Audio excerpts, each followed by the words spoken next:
U.S. President Barack Obama is warning the negative effects of climate change are already visible in the country's first protected public land, and he is calling for more effort to protect nature for future generations.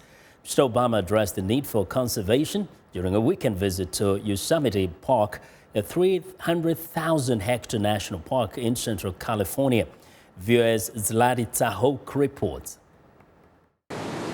Yosemite Park attracts close to 4 million visitors a year with its evergreen woodlands, waterfalls, valleys, and diverse animal life. The president interrupted a weekend trip with his family to warn that climate change is not just a threat, but a reality.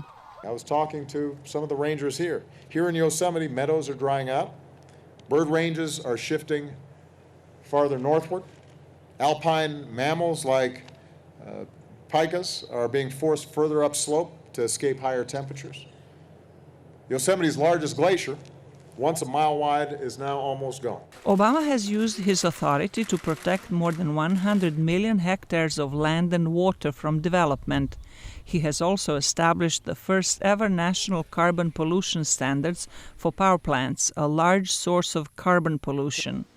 But his plan to reduce carbon emissions by 30% from its 2005 levels in the next decade or so has met with resistance in states that depend on coal mining, such as Kentucky.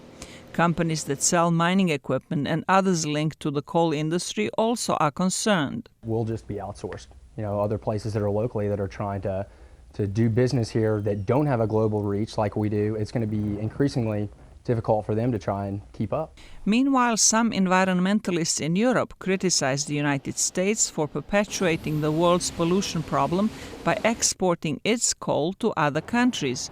U.S. coal exports to Germany have more than doubled since 2008, providing a cheaper alternative to natural gas and a replacement for nuclear power, which is being phased out.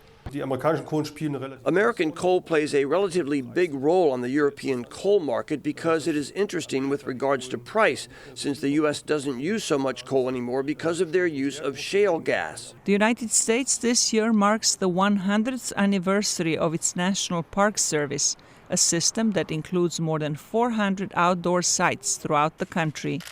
Zlatitsa Hoke, VOA News, Washington.